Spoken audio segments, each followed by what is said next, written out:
My name is Charity Colleen Krause. I understand myself to be of sound mind and body. I am currently 44 years old. I was born on May 15th, 1977, in Norfolk, Virginia, aboard Norfolk Naval Base and the Naval Hospital aboard Norfolk Naval Base. I've never been arrested, I've never been prosecuted with a crime. And I have traveled outside the country to two different foreign countries, except for brief relays, or rather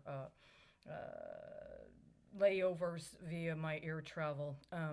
And I have been to Israel and Palestine, or Israel and the West Bank, and I've been to Honduras. Other than that, I've not left the country. Uh, I am going to provide a brief affidavit or testimonial to events as far as I know, to the best of my knowledge.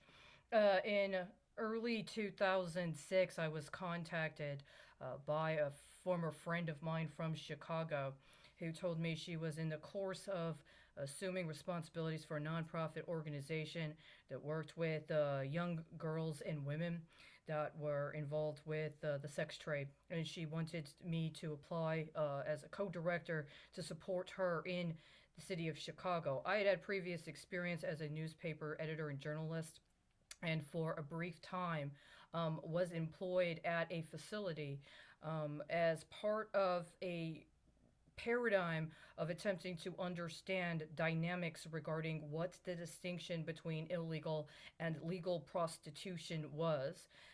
This facility was located in the city of Chicago. I ended up terminating my relationship with that and pursuing matters in a different course of action.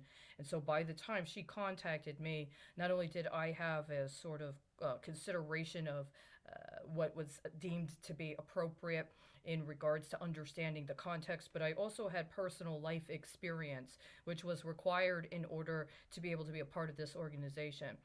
Prior to this specific call, I had been contacted twice by her regarding incidents that were alleged to be ongoing, one of which was alleged to have been happening at the time in Houston while I was in Houston. And so when she contacted me, I considered this and I agreed. I had no understanding at the time that there may have been any sort of ulterior motives or mitigating factors involved with that. I ended up going to Chicago, and in the course of going to Chicago, I did an interview process. My understanding is that the person who had formed the organization was leaving. She worked as a consultant, including to law enforcement, regarding addressing matters related to law enforcement interactions with people that were involved with prostitution and the sex trade. My understanding is the majority of the women involved were identified or self identified as women of color. I've never identified or self identified as a woman of color. That was understood. And there were other political distinctions between my understanding of what would have been a preference, a priority, or a manner of engaging versus the particular kind of political context within which they were working. It was understood at the onset that I had a difference of agreement politically with them, and there was going to be a period of time. It was supposed to be a transitional period where I was to learn about the modality within which they were working and how they were going to be operating, while I also attended to certain administrative duties in consideration of it being a nonprofit organization, as well as having to understand various other aspects related to the operational perspective of it as an organization.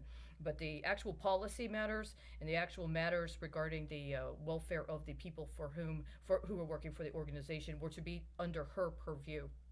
Um, the details of that organization, what happened, are one matter of recourse. Let's say that over the course of what was supposed to be a 2 year period of time, I understood that I was supposed to lay a material foundation to allow the transition of one of the people who worked for the organization to assume my role as a co director, while another person or other people within the organization were going to be put in a position to assume the other role as co-director.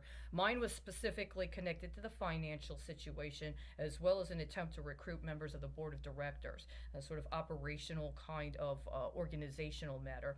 But when it came to the actual administration of the program services or anything having to do with attending to what was going on either politically or even in terms of employer relations, that was between my colleague.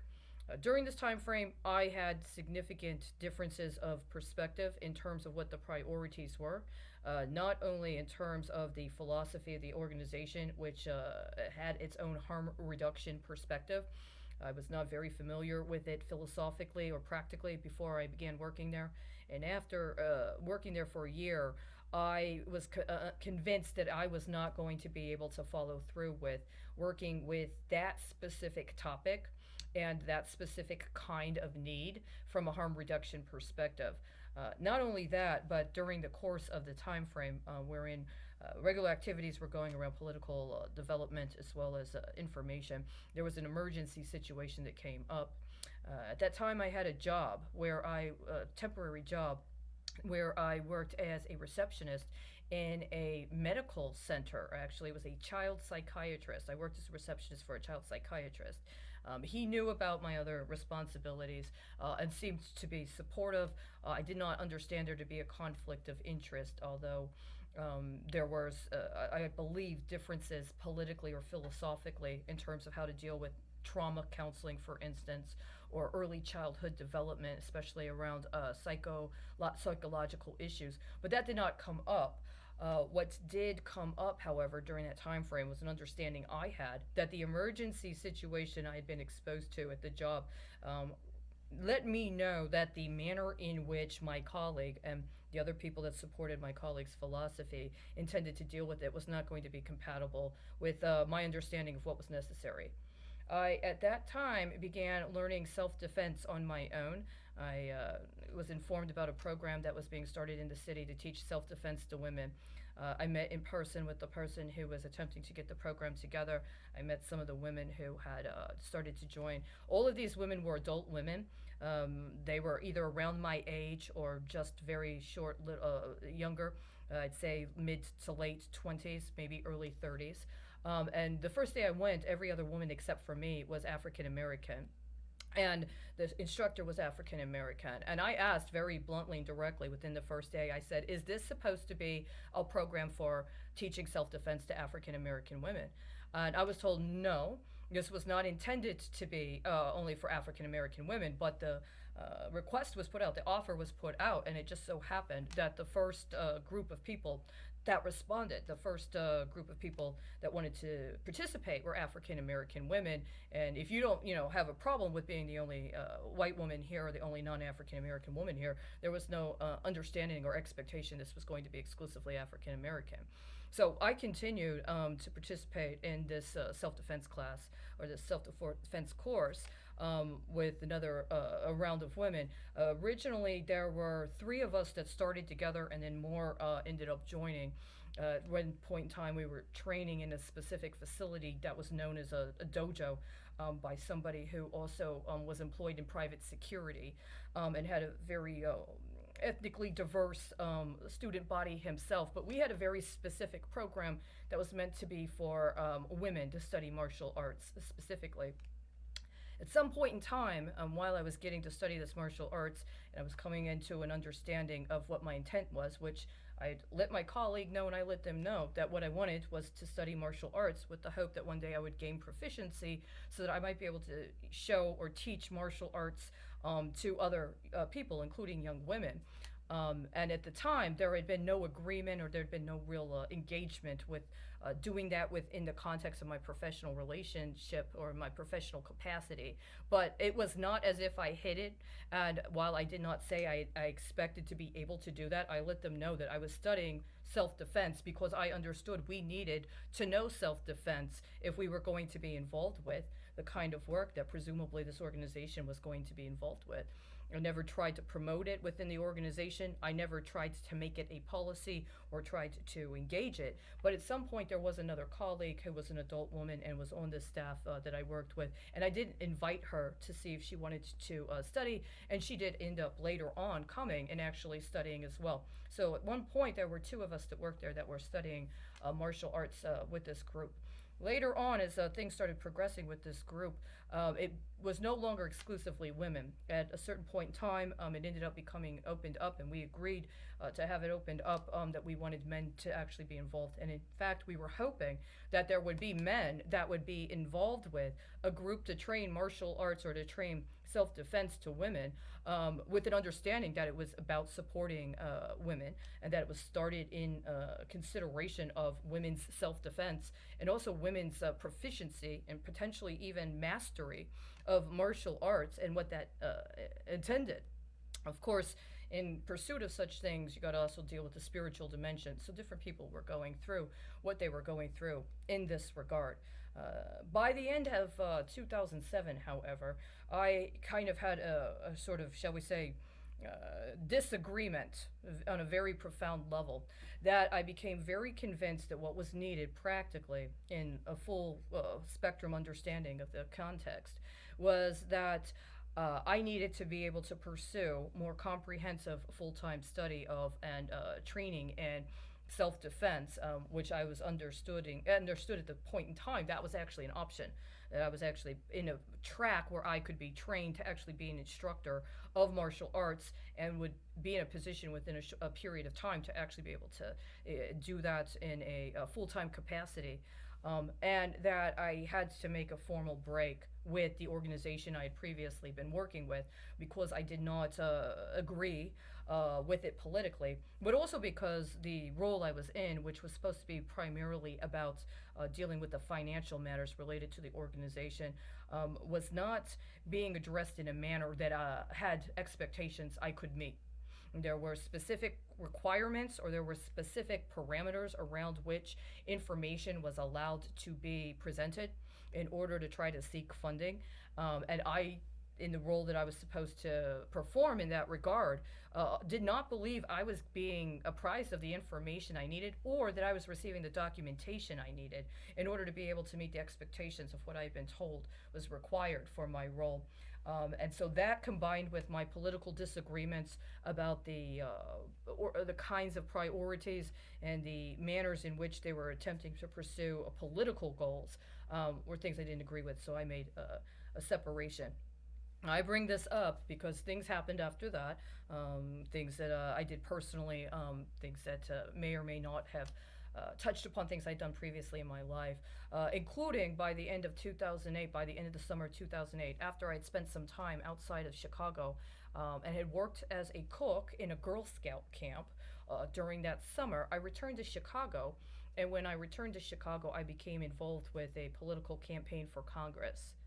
I did not know at this time that there were other things that were going on that had identified the organization I'd worked with within a larger nexus of political expectations, including political expectations of people that I was never informed were directly connected to the organization or the activities of the organization.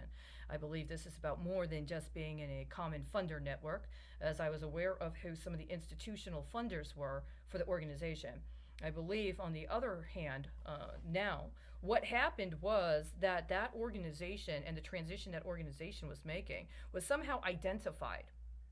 And in the course of it being identified by other political actors that had their own political agenda, that there was speculation going on in trying to use that organization as some sort of model or incubator for not only what they wanted to accomplish in the future, but also what had already been set up in previous years that did not have a, shall we say, linear, coherent, strategic kind of identification until one saw it within a larger view and one had access to information for analysis at a level that was not immediately accessible at the level we were operating at the time.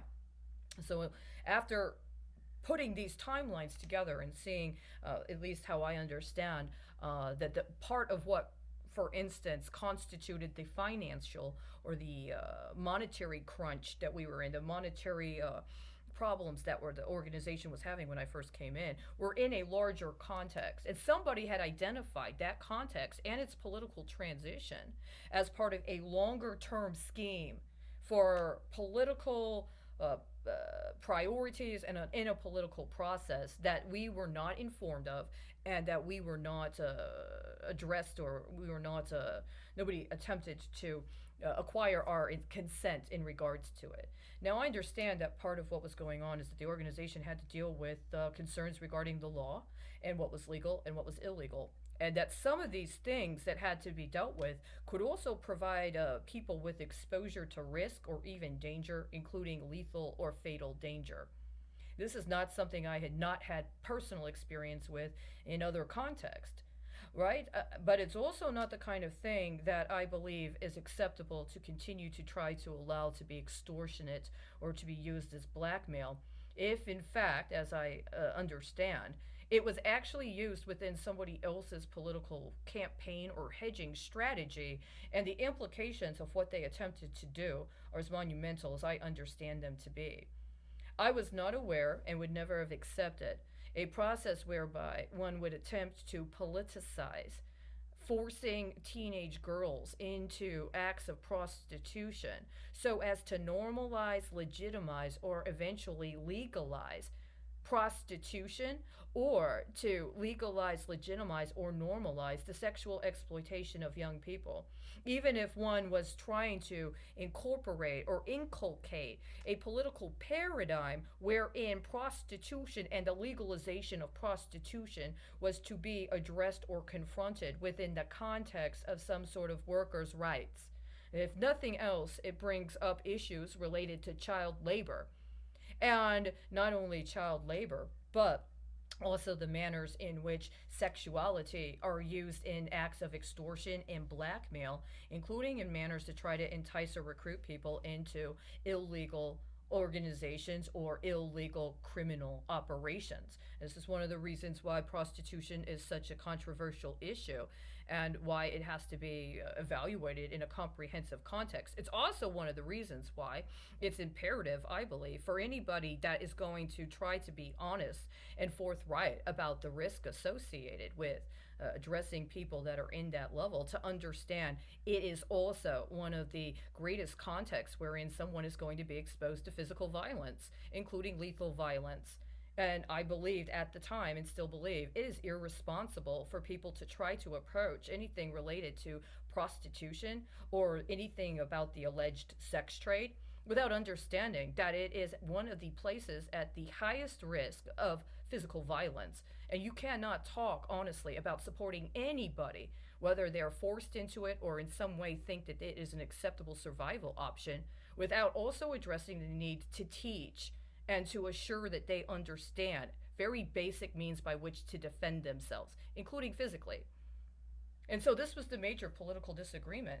You cannot ask me to be in a situation where I am going to have to address factors related to trying to make any sort of political decisions related to people exposed to prostitution, whether they think of it within one particular political strand or not, without talking about and approaching it from an understanding of the need to be able to defend oneself against a threat or an actual effort to visit physical violence against somebody.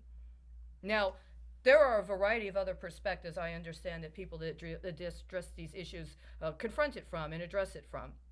Um, this was my perspective. So if somebody thought that maybe they would get political leverage by trying to bring me in under another pretense with an understanding that at some point there would be some sort of recontextualization and then I just wouldn't see it as being about being exposed to physical violence, then I think that 15 years has proven that that's not prudent and that's not what happened, right? But on the other hand, what I do see is somebody was using the politicization of prostitution as a way to try to normalize violence per se.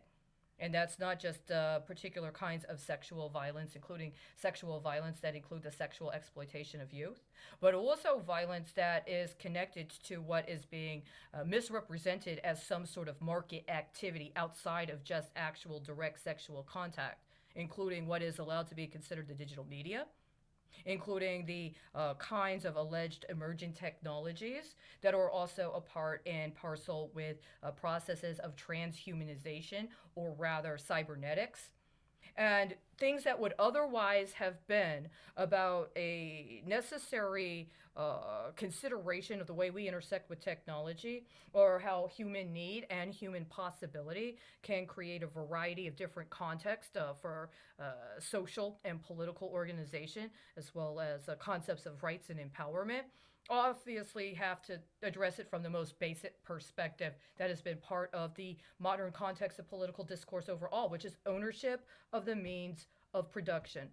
And if we live in a context where we understand that we do not provide for a means by which young people at particular age and in particular development of modalities are in a position to actually have ownership of their own means and an understanding of how to safely connect or be involved with their own productive capacities, then trying to find the most sensationalized political issue or trying to find the most scandalous, sexy way to promote something while also creating the ultimate context of victimization, which is how I understand politically it is being attempted. It's counterproductive. We still haven't gotten to the essential issue. And the essential issue is ownership of the means of production and alienation from one's own labor. Period.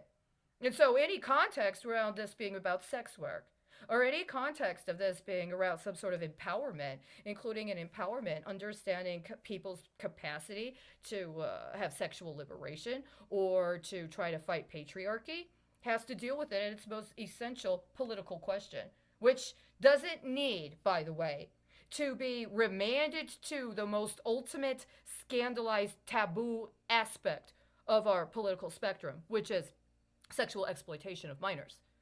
If you're really, really, really trying to convince somebody to lay off a legitimate claim to understanding political rights within a context of ownership of the means of production and alienation from one's labor, then perhaps strategically you might try to do something where you give them no other option but then to consider the most taboo, the most scandalous, the most potentially exploitative one in order to get them to concede.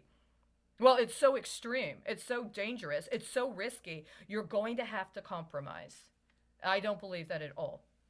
That the processes of sexual exploitation, whether or not you're literally engaged in street prostitution, or whether, for instance, you're in a situation where your family is part of a financial network, and that financial network has allowed for other people to say, you owe, and because you owe, your children at this age are going to be required to engage in specific economic moments that we have already set up at this particular period of time. And if they don't, you will not have major obligations. And so we're going to get to lean on you and your family. Highs and lows? No. Ultimately, it's the same question we've been dealing with for the entire 20th century, still into the 21st century. And it's still the most essential question, regardless of whether or not you actually engage in sexual contact of any sort or not. Ownership of the means of production and alienation from one's labor, alienation from one's actual productive potential. And so, the only appropriate way to deal with this is from an understanding of not only what's at stake, but the means by which another will attempt to impose a false claim to your productive capacity, including in a manner that will either through deception or coercion attempt to get you to cede on your own understanding of your ownership of your person. And then we get into violence. And we get into violence in all of its forms. And we get into understanding violence both structurally and institutionally, and the racialization of violence, but also and specifically sexual violence.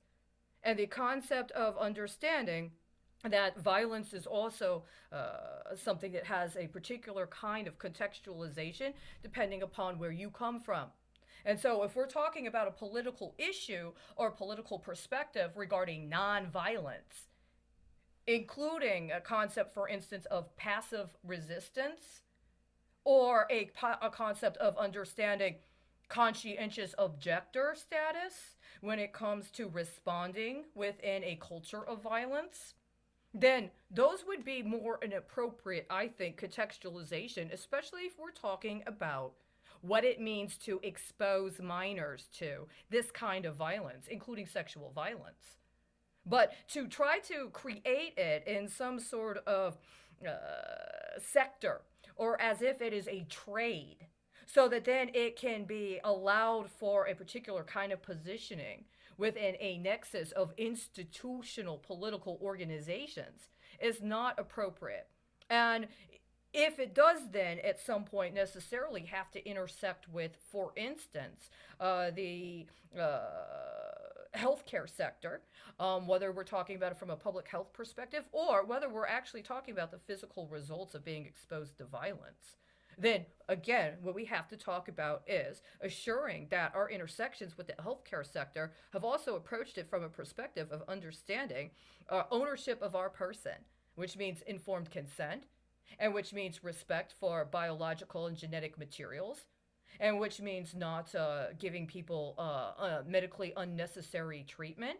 And it also means, when it comes to financing, not expecting to be able to engage people into coercive financial arrangements that attempt to try to exploit them for the benefit of another. And so these are the contexts within which, politically speaking, I understand would have been an appropriate way to have dealt with that situation at the time. In the meantime, I chose a course of learning actual practical self defense. And so now we're at a situation where it's a little different, right? Because it's 15 years down the road from when I first got the call. I understand that part of what was going on was a sort of effort to use us and the women specifically in that organization, the women and trans people that were involved in that organization, as part of a sort of derivative incubator for people at larger, higher levels of the financial sector that now have been revealed to have been involved in massive, massive crime, including crime that attempted to get the cover of the state and allow for their crime to be covered up by something that was alleged to be some sort of emergency provision of support or relief by the government. And in the course of that, they changed laws. And in the course of that, they ended up engaging in a scheme to deceive people and inure people into a specific kind of relinquishing of our own ownership of our person and accedance to extreme alienation from our own productive capacity by engaging with and through the so-called healthcare sector. And so what we're really talking about is an attempt to run large-scale psychological manipulation in order to terrorize people into relinquishing their rights even to their own body. So it's one of these matters where talking about it from a perspective of prostitution, or even talking about it from a perspective of prostitution involving minors, is completely inadequate. And even if we're going to understand people that have gone through, for instance, a perspective where they were engaged in acts of prostitution as a minor and may have learned survival skills, or they may have learned things about how to engage in a transitional economy, including a transitional economy with a higher propensity for exposure to violence, well, then even that as an approach has been done in a completely inadequate manner. And I think that time has borne that out. It's not to say that people that were actually engaged in that and understood it as a paradigm around which people should have been able to be galvanized, mobilized, and organized for political leadership itself was wrong, or that it was somehow indicative of some sort of moral or social failing that was even allowed to exist. No, that's not the point. The point is that political opportunists preyed upon it in order to try to avail themselves of their own advantages, i.e., exploitation. Political exploitation, including in a manner that tried to use sex as blackmail. That's exactly what we've been dealing with since the 2016 election season. Trying to use sex as blackmail. Trying to exploit people based upon their refusal to relinquish their own conscious engagement with their own capabilities in their own political and material economy. And so the manners in which it's intersecting with our bodies biophysiologically, including through the use of technology, which I believe and understand has been exacerbated as part of COVID-19 in connection with this specific kind of political prioritization, but also in terms of the manners in which we are expected to cede our own authority. And part of that is by allowing for accedance to and a following of a command structure without verification. That we need to be able to demonstrate that we're competent, and that those who are expecting us to follow their command need to be able to demonstrate they're competent. And so that brings it all the way back to the beginning, was that it was being exploited and it was being manipulated as a political project that somebody else intended to use to their advantage in an opportunistic manner. What is it revealed? What has it revealed? Well, it's revealed the ultimate crisis that comes with imposing alienation upon people that are highly productive, highly capable, and maybe even able to communicate or engage with people in a way that is able to have a variety of kinds of enduring relationships, including a kind of stimulation, including a kind of connectivity, including a kind of manner of traversing or transgressing what would otherwise be considered stultifying social mores, or in finding ways to take that which would elicit shame or would elicit terror in somebody and creating moments of empathy that then would allow for them to transcend or overcome their own shame or terror in order to be able to establish and advocate for their own political rights. This is what we're dealing with right now. And so it's not impossible to address it, and I refuse to accept that somebody said that there's a confidentiality agreement. Well, it has to be kept confidential, so we can't talk about it. No, the whole problem was somebody tried to impose upon it something it was not.